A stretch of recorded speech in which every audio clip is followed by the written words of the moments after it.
భగవద్గీత అధ్యాయం 1 శ్లోకం 42 నుంచి 46 వరకు. భగవద్గీత అధ్యాయం 1 శ్లోకం 42. దోషైరేతేః కులఘ్నానాం వర్ణసంకరకారకైః ఉత్సాద్యంతే జాతిధర్మాః కులధర్మాశ్చ శాశ్వతాః. సారాంశం: కులఘ్నుల పాపాల వల్ల వర్ణసంకరం ఏర్పడుతుంది. ఇది సమాజంలోని సాంప్రదాయాలను నాశనం చేస్తుంది. జాతుల ప్రత్యేక ధర్మాలు అంతరించిపోతాయి. కుటుంబ ధర్మాలు క్రమంగా కోల్పోతాయి. ఇది సమాజానికి శాశ్వత హాని చేస్తుంది. భగవద్గీత అధ్యాయం 1 శ్లోకం 43.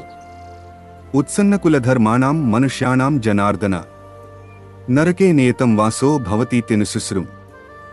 సారాంశం: కుటుంబ ధర్మాలు నశిస్తే సమాజం క్రమాన్ని కోల్పోతుంది.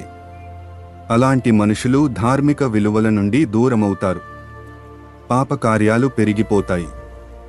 వారి జీవిత గమ్యం నరకమే అవుతుంది. ఇది పూర్వజులు చెప్పిన నిజమైన హెచ్చరిక. భగవద్గీత అధ్యాయం 1 శ్లోకం 44. అహోబత మహత్పాపం కర్తుం వ్యవసితావయం యద్రాజ్యసుఖలోభేన హంతుం స్వజనముద్యతాః. సారాంశం: అర్జునుడు తన చర్యల పాపాన్ని గ్రహిస్తున్నాడు. రాజ్యం కోసం స్వజనులను చంపడం ఘోర పాపమని భావిస్తున్నాడు. లోభం ధర్మాన్ని మర్చిపోయేలా చేస్తుందని చెబుతున్నాడు. కుటుంబ బంధాలను కత్తిరించడం హృదయానికి భారమవుతుంది. ధనపదవుల కోసమే జీవితం నాశనం చేయడం తప్పు. భగవద్గీత అధ్యాయం 1 శ్లోకం 45.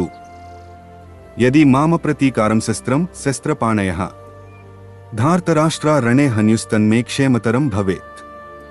సారాంశం: అర్జునుడు యుద్ధానికి పూర్తిగా విరమించుకోవాలనుకుంటున్నాడు. తాను ఆయుధాలు పట్టకూడదని నిర్ణయించుకున్నాడు. ధృతరాష్ట్రుని కుమారులు తన్ని చంపినా పట్టించుకోవడం లేదు. యుద్ధంలో గెలవడం కంటే చనిపోవడమే మేలు అనుకుంటున్నాడు. ఇది అతని తీవ్ర నిరాశను, శాంతి కోరికను చూపిస్తుంది. భగవద్గీత అధ్యాయం 1 శ్లోకం 46.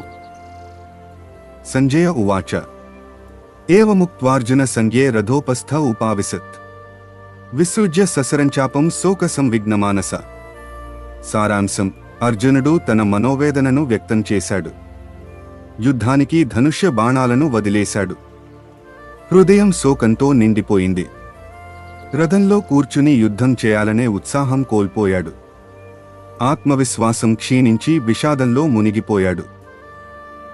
ప్రతిరోజూ భగవద్గీత శ్లోకాల కోసం మా ఛానల్కి సబ్స్క్రైబ్ చేసుకోండి.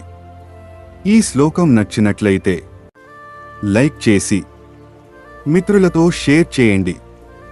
జై శ్రీకృష్ణ.